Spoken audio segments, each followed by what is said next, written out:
outside is frightful, but the fire is so delightful. Salutations distingués mesdames et messieurs, c'est Mickey Mignon, j'espère que vous allez bien. Nous attaquons directement la deuxième partie de ma tier list Pokémon. 4ème génération, qui représente donc Pokémon Diamant Perle, Pokémon Platine et Pokémon Argold et Soul Silver. Donc, ça va être très simple. Pokémon Diamant et Perle, je n'ai jamais joué. Car c'était à l'époque, quand le jeu est sorti, qui est de 2006, et c'était à peu près l'époque où j'ai commencé à arrêter de jouer sur Pokémon, et je n'avais pas du tout de DS à l'époque. Ensuite, Pokémon Platine, donc c'est un jeu que j'ai rejoué il y a quelques années avec mon challenge personnalisé. Je l'ai apprécié, je l'ai plutôt aimé, et je pense aussi que c'est un jeu que je vais rejouer, car j'ai vraiment apprécié le combat contre Cynthia, qui est vraiment considéré comme un des maîtres de la ligue les plus difficiles des jeux Pokémon officiels. Ensuite, nous avons Pokémon Argold et Soul Silver. Donc c'est un des tout derniers jeux sur cartouche sur DS que j'ai eu, juste avant de que j'allais rentrer au collège lycée, que j'allais effectivement arrêter de regarder Pokémon.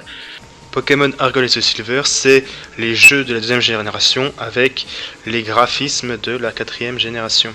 Donc, j'avais Pokémon Argold et c'est un jeu également que j'aimerais rejouer parce que j'aime vraiment l'animation du premier Pokémon que nous avons qu'on peut promener derrière nous, et la ligue Pokémon a été très difficile. Avec mon challenge personnalisé, c'était la première fois que j'ai dû recommencer complètement le conseil des 4 car j'avais des écarts beaucoup trop importants. C'était la première fois que j'ai dû XP devant le conseil des 4 avant de pouvoir l'attaquer. J'ai pas réussi à passer du premier coup, juste après j'ai gagné genre 5 niveaux de plus, et c'est les 5 niveaux qui ont suffi pour que ce soit difficile, que je passe Peter avec difficulté, et que j'arrive encore une fois jusqu'à Blue, mais je ne vais pas après jusqu'à Red.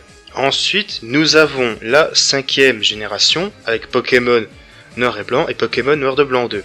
Également, ce sont des jeux que je n'ai pas du tout joué sur cartouche quand j'étais gosse. J'ai seulement rejoué quelques années plus tard avec mon challenge personnalisé. Pokémon Noir et Blanc, j'ai aimé. Je ne pense pas que c'est un jeu que je vais rejouer personnellement, car j'ai trouvé le jeu un peu difficile. J'ai plutôt aimé le starter que j'avais, qui était Grui. Le conseil des 4 a été plutôt difficile. J'ai réussi à battre N à l'époque, et ça s'est plutôt bien passé. Ensuite, Noir de Blanc 2, là par contre, j'ai aimé le jeu.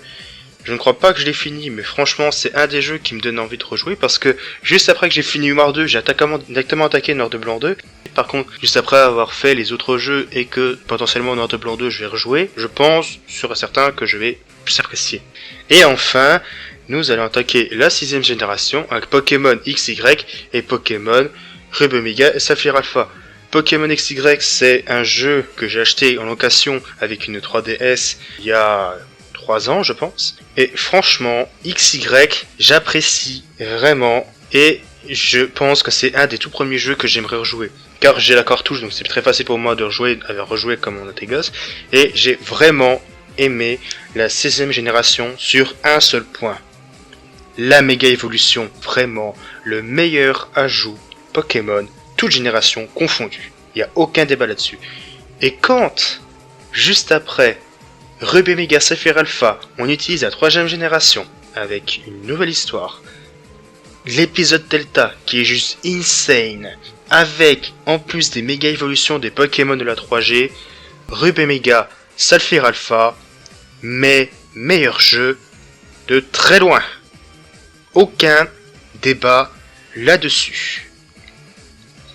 Et voilà, nous avons donc terminé 4ème génération à la 6ème génération. Je vous retrouve donc très bientôt pour la fin de ma tier list. Ciao ciao à tutti, à la prochaine.